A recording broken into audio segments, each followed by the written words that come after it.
Тиктурмас балалар бакчасы ишек алдында бүген сабыйлар уйнамый, иртәдән белгечләр эшли. Шимбә кич менә шушы хәл килеп чыга. Территориягә керү ишеге янындагы уен мәйданчыгында 4 метр ярым тирәнлеккә җир убылып төшкән. Аның белән уенчык агач өйдә аска ишелә. Балалар бакчасы территориясенә бүген беркемне дә кертмиләр. Монда төрле дәрәҗәдәге белгечләр эшли. Әйтик, менә хәзер геологлар туфрак үрнәкләрен алган, килеп чыккан хәлнең сәбәпләрен ачыклыйлар.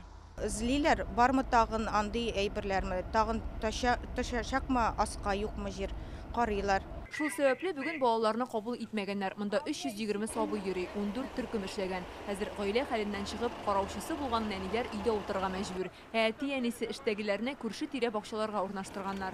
Ә монда исә Татинвест граждан проект ГИСУ Казан шәһәренең мәгариф идарәсе вәкилләреннән торган махсус комиссия тикшерү эшен башлаган. Алар бакча төзелеше өчен җаваплы. Тик бүген безгә җавап бирүдән баш тарттылар. Скажите что-нибудь. Мне нечего вам сказать, извините. Балалар бакчасы узган елның февралендә ачылган. Төзелешне башлар алдыннан бу урында җир катламын тикшерәләр. Геологик документлар нигезендә проект төзелә, экспертиза уздырыла. Уңай нәтиҗә булганда гына төзелешкә рөхсәт алына. Әгәр җир убылу карст чокырлары белән бәйле икән, ул тикшергәндә күренер иде ди КФУның геология институты белгечләре. До вчерашнего дня, скажем так, территория Салават Күпере вообще считалась спокойной. Салават күперендә без моңарчы мондый хәлләрне күзәтмәдек. Ә моннан ерак түгел Осиново бистәсендә андый очраклар булды. Әйтергә кирәк, Аккыш күле, Тирән күл, барысы да карст чокырларында барлыкка килгән сулыклар. Туфракның өске катламында ком, су кереп, бу катламны юдыра ала.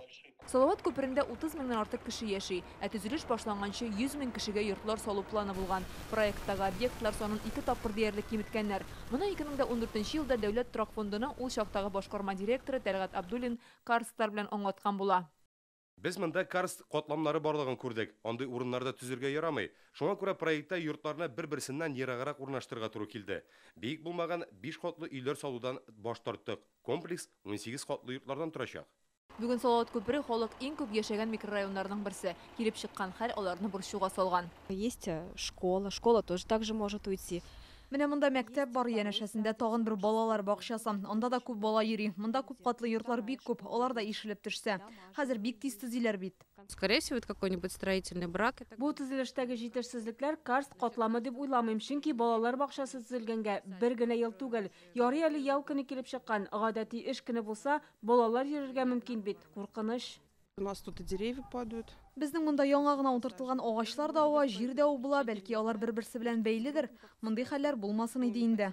Балалар бакчасы мөдире әйтүенчә, тикшерү эшләре 3 көннән дә озакка бармас. Уңай нәтиҗә булган очракта балаларны кабул итә башларга планлаштыралар. Бу хәл буенча прокуратурада, Стройнадзор оешмасы да тикшерү башлаган. Фәйрүзә Мәҗитова, Алмаз Зыядинов, Яңа Гасыр каналы.